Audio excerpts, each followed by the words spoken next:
Hello everyone and welcome to the channel. I'm Emmanuel, I'm an Airbus A330 pilot and welcome to our cruise tutorial for the Airbus A330. We've just reached our cruising level at level 410 on our way from Frankfurt over to Palma de Mallorca, and we can now relax a little bit, but there is still some work for us to do. Especially for those of you who are just used to flying short hauls, it requires a little bit more to get into the long-haul mind when you're flying the A330 on those longer routes that you typically fly with them. So, for now, let's go ahead and start with a couple of the basics. When we reach our cruising altitudes, the first thing we normally do is to check that our TCAS has been set into the below position. Next up, we can bring our cockpit into the typical mood for the flight, and that means closing all the sunshades. This is something that is often already done in the climbs, but latest in the cruise, we definitely want to get all of those down. The reason is that the Airbus cockpit simply is a rather dark place, and even though it might look very interesting outside, you definitely want to protect your eyes as well. Now, let's go ahead and check our aircraft to be in a good shape for the flight. So we go down to the ECAM, and using the All button we can click ourselves through all of the different pages available on here. So on the engine page we check that we do have sufficient oil pressure and that the oil temperatures are all within reasonable limits. Then going on to the bleed page, we do check the different bleed parameters, seeing that we've got sufficient pressure, that the temperatures are in normal ranges, and that the bleed valves are in an appropriate position over here. Normally they are somewhere around the middle position, somewhere on the slightly low side. Pressing the All button again, we get forward to the cabin pressure page, and over here we want to ensure that we have proper operation of the outflow valves. If one of them would be fully open, for example, that would be a sure indicator that something is wrong. Overall, differential pressure is somewhere within reasonable numbers, somewhere around 8.5-ish.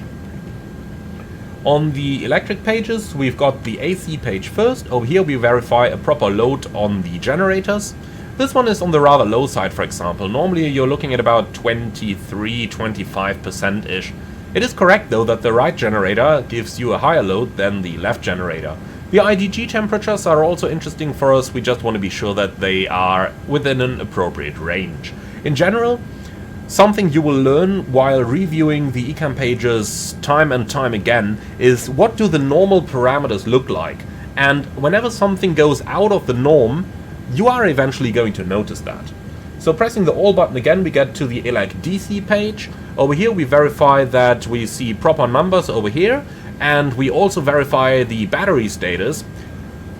It does happen every now and then that one of the batteries is actually axed out, which is a maintenance-worthy item, but if the Airbus detects that it is able to restore the battery to recharge it, then it's not going to give you any alert about it. You're not even going to get an advisory, so you really only notice these things when you are periodically checking through the ECAM pages.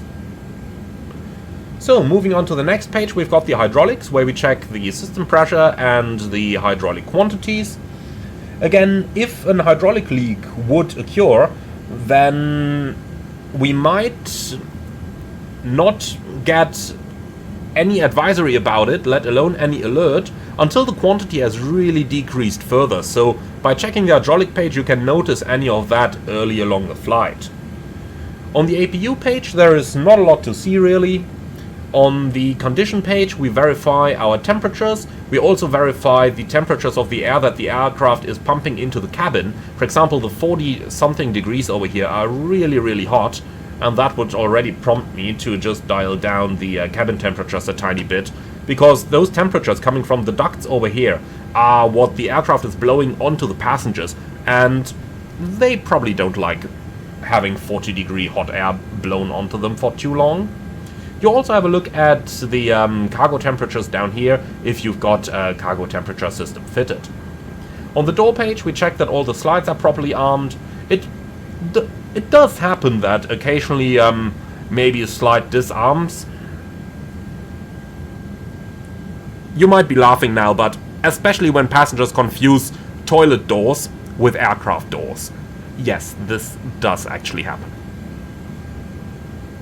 So on the wheel page we have a look at the status of the landing gear doors up here. We have a look at the pressure inside the wheels and the temperatures. Then on the flight control page we verify the position of all our control surfaces. If one of them would be in an abnormal position, then that would indicate trouble, as it might indicate mechanical defects. Last but not least, going on to the fuel page, we are going to check the fuel quantities in every one of those tanks. And what we want to see over here is that we have more or less a balanced quantity. It does happen that the different sides run slightly out of balance. That's completely normal. One engine might use a little bit more fuel than the other. If we look at the fuel flow over here, they are the same, but in the real world they can be like 50-60 kilos different per engine, and on a 10-hour flight that's a 600 kilo fuel imbalance. Of course the aircraft would be using the trim tank if sufficient fuel was on board in order to balance that out, but it is something to keep an eye on. Now, we are also going to monitor the flight's progress, and that most importantly means doing regular fuel checks. We are going to do the fuel checks against the operational flight plan, so let's scroll down a little bit and find a waypoint along our route, such as for example Balzi over here. Now, Balzi happens to be our next waypoint that we are going to reach in 6 minutes, so that one is particularly suited to conduct a fuel check. Let's go ahead and have a look. So first of all, we need to reach Balzi, or we should reach Balzi, within 42 minutes after takeoff. If we have a look at our timer down here, we show 44 at the moment. So we are a little bit behind our schedule, which we can, however, explain to a certain extent with flying a little bit lower for a little bit longer. So it's not a great difference, and the 2 minutes can be explained to a certain extent. Now, next up, we are supposed to have 8,500 kilos of fuel at the very minimum.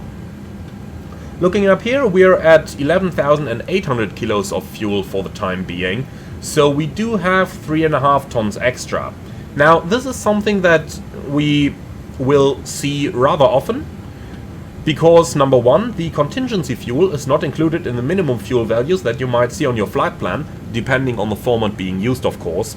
Also, we do have some extra fuel on board, but most importantly, the iniBuilds aircraft currently uses a little bit different fuel than what SimRief calculates, but you will find that over the course of long flights it normally fits rather well.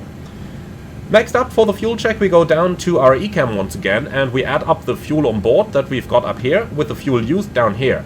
So 11.8 plus 7.1 leads us to 18.9, and we did load a little bit more than that, but we also used the APU, which is not showing down here. In other words, our fuel quantities are adding up, and the fuel on board plus the fuel used equals what we have loaded on the ground, which means that our aircraft does not have any fuel leak. Take that, Air Transat. Okay, joking on that one, of course. So as we follow along, we always got to keep an eye on available alternate airports along our flight path. Now, once we're in the air, the only regulatory requirement is that we are able to land at the airport legally. In other words, don't fly Cat 1 approach to an airport that has low-vis conditions in use, but you can ignore all the planning minima that we might have had on the ground. So now we've just overflown Geneva Airport, so that is one that we could take into consideration for a diversion. So let's go ahead and look up the META. So we've got LSGG, search, and we can see Geneva indeed has very good weather conditions down here. The winds are variable, so we could, in the real world, collect the ATIS now to find out the runway in use, and we would then enter that en route alternate on the progress page. So LSGG, let's say runway 22, enter that up here, and like that we always know the next available airport. Some colleagues also use the secondary flight plan for that, so they copy the active and then out of the next waypoint, new destination, you can just enter where you might want to go, and up here enter the ILS approach runway 22, like that.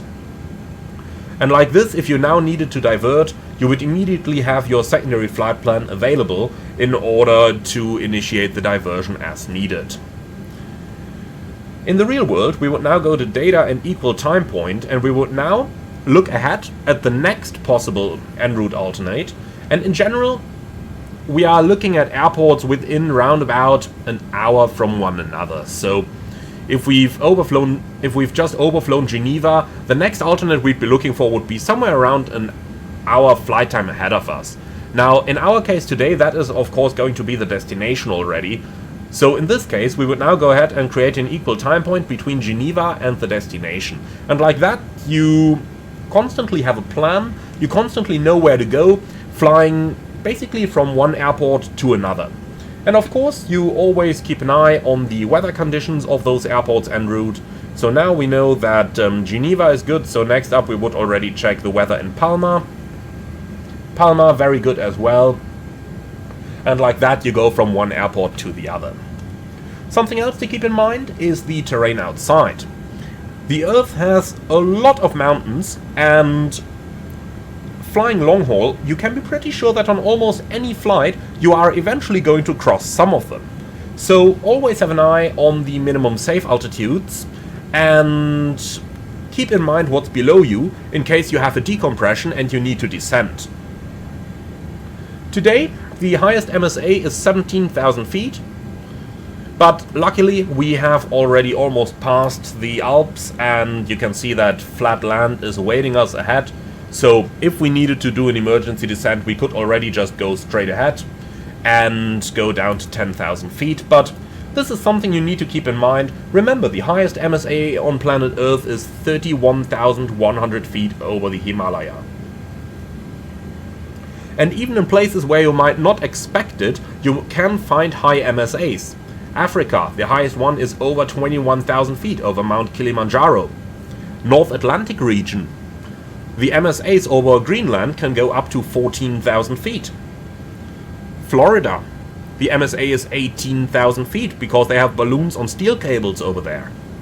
Things to keep in mind, even at areas where you might not expect high MSAs in the first place. So as we're flying along and burning fuel, we are eventually getting lighter and lighter.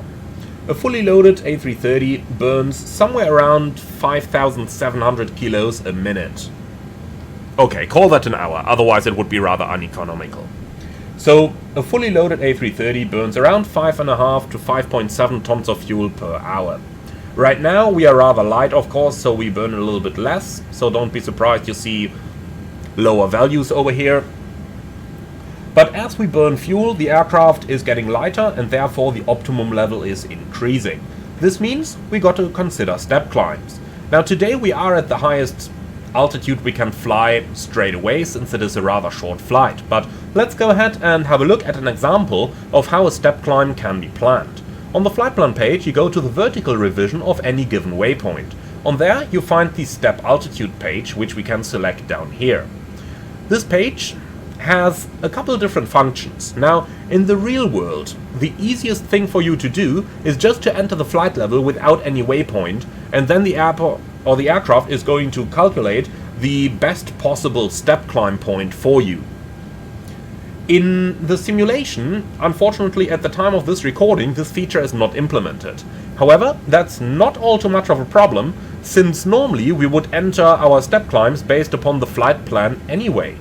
So this flight plan over here doesn't include any step climbs, but let's say for example that over at Vatir we should do, or let's say a little bit earlier, over at Mike Tango Golf we should do a step descent to flight level 390.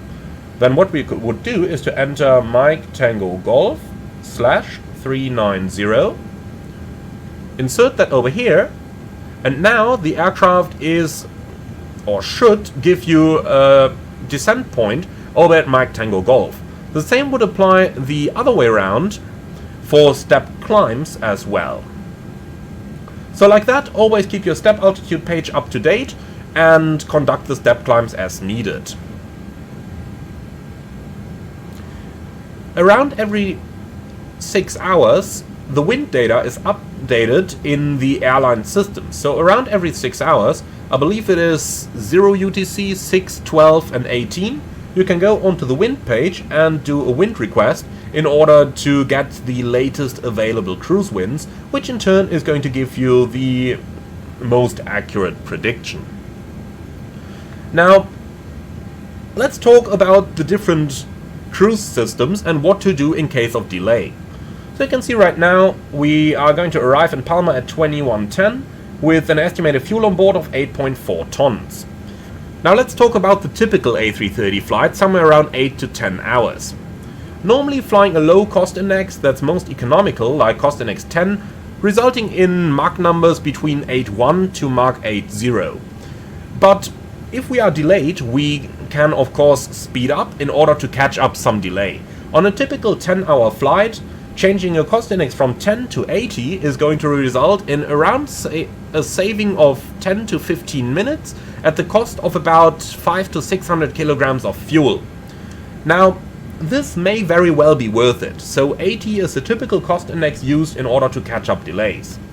If you need to go really fast, cost index 150 can be used, however the fuel penalty usually is so great that it's not worth it. So normal cruising speeds around Mach 8.0 to Mach 8.1.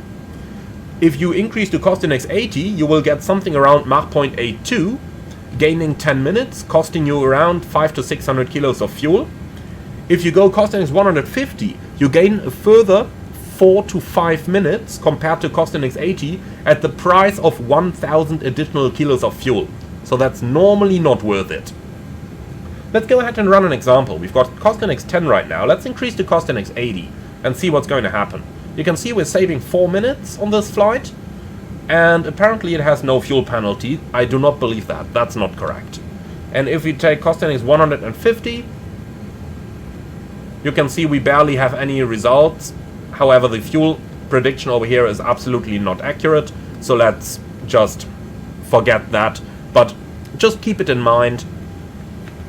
Increasing speed, cost index 80 is a very good idea, but you shouldn't go faster than Mach 0.82, otherwise you barely save time, but you burn a lot extra fuel. The aircraft flies best at around Mach 0.81 to Mach 0.80. That's where it is most economical. So, I do hope that you have learned something on today's flight. Thank you very much for watching. As always, be sure to like, comment and subscribe. And if you really like what I'm doing on this channel, I would appreciate a small donation through the Buy Me Coffee link in the video description below. Thank you for watching and see you all again on the next one.